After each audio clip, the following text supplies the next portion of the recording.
Peter Stark and I am Euyo's rehearsal director.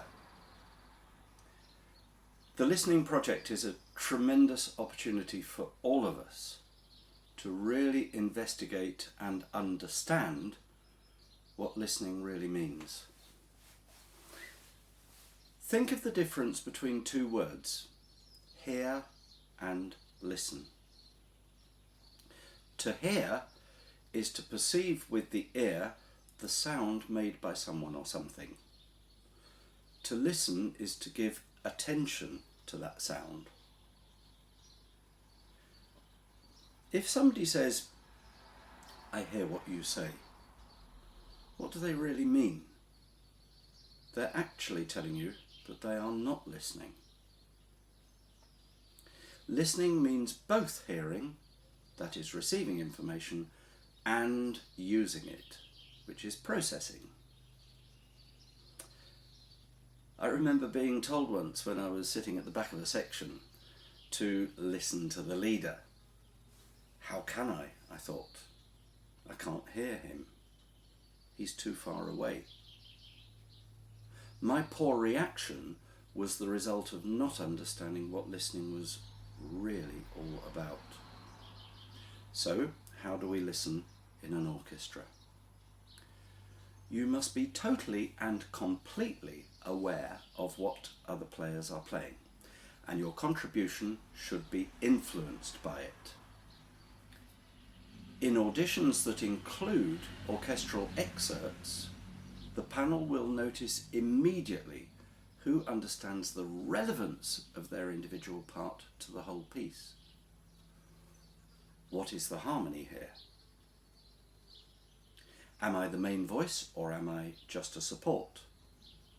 Should I give space here for other players to breathe, etc., etc.? So in a good audition, the panel will also be able to imagine the rest of the orchestra playing. Listening is therefore very complex and involves many more senses than just ears. From my perspective as a conductor, I have had to change the way I listen.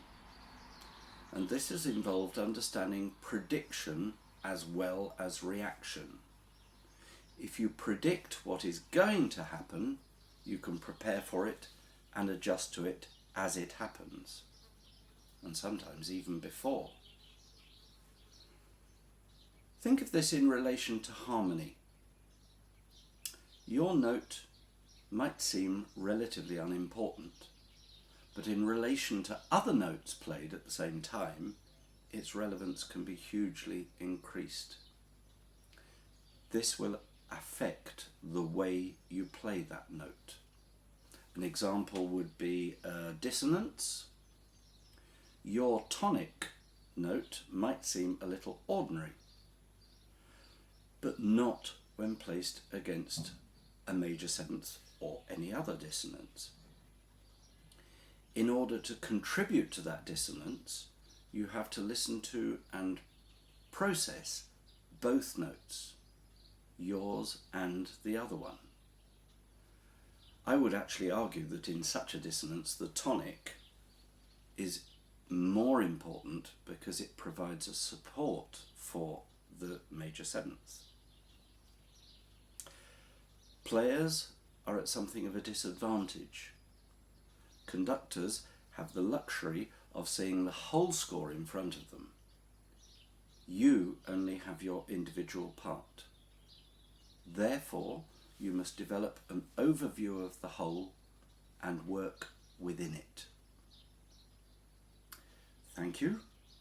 Enjoy learning how to listen and not just how to hear.